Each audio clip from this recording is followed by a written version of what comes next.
We are only a few hours away from the crucifixion of Christ. We continue with episode number 300, entitled Simon a Cyrenian. It is taken from Luke 23:26, which says, "Now as they led him away, they laid hold of a certain man, Simon of Cyrene, who was coming from the country, and on him they laid the cross, that he might bear it after Jesus." The crowd that followed the Saviour saw his weak and staggering steps, but they manifested no compassion. They taunted and reviled him because he could not carry the heavy cross. Again the burden was laid upon him, and again he fell fainting to the ground. His persecutors saw that it was impossible for him to carry the burden farther. They were puzzled to find anyone who would bear the humiliating load. The Jews themselves could not do this, because the defilement would prevent them from keeping the Passover.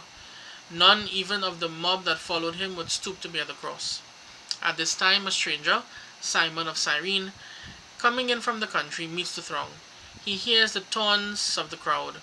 He hears the words contemptuously repeated, "Make way for the King of the Jews." He stops in astonishment at the scene, and as he expresses his compassion, they seize him and place the cross upon his shoulders. Simon had heard of Jesus.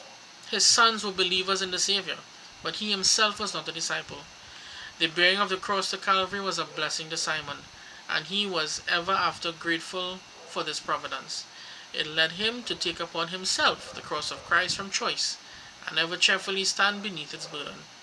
That wooden cross borne by him to Calvary was the means of Simon taking upon himself the cross of Christ.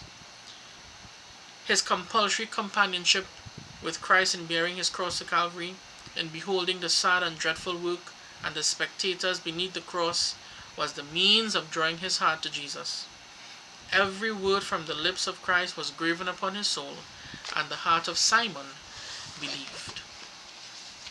But you are contemplating these words, and that you are doing some introspection as we walk through the crucifixion week. May God bless you. Have a great day.